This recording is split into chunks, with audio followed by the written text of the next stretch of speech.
প্রিয় শিক্ষার্থী বন্ধুরা, আমরা আজকে শিখব নবম অধ্যায় রেওয়ামিল। রেওয়ামিল কাকে বলে এবং রেওয়ামিল কিভাবে প্রস্তুত করতে হয়। রেওয়ামিল হচ্ছে খতিয়ানের হিসাবগুলো গাণিতিক নির্ভুলতা যাচাই করার জন্য কোনো নির্দিষ্ট দিনে একটি পৃথক খাতায় সকল হিসাবের উদ্বৃত্তগুলো ডেবিট ও ক্রেডিট দুই ভাগে বিভক্ত করে যে বিবরণী প্রস্তুত করা হয় তাকে রেওয়ামিল বলে। রেওয়ামিল প্রস্তুত প্রণালী: লেনদেন চিহ্নিত করার পর প্রাথমিকভাবে সেগুলোকে জাবেদায় তারিখের ক্রমানুসারে লিপিবদ্ধ করা হয়। পরবর্তীতে প্রত্যেকটি হিসাবের আলাদা আলাদা শিরোনামের মাধ্যমে পাকাপাকিভাবে খতিয়ানে স্থানান্তর করে উদ্বৃত্ত নির্ণয় করা হয়। জাবেদা না করেও সরাসরি হিসাবগুলো খতিয়ানে স্থানান্তরের মাধ্যমে উদ্বৃত্ত নির্ণয় করা যায়।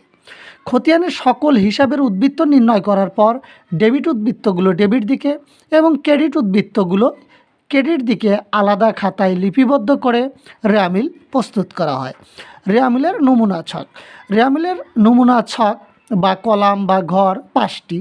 ক্রমিক নং, হিসাবের শিরোনাম, খতিয়ান পৃষ্ঠা, ডেবিট টাকা ও ক্রেডিট টাকা।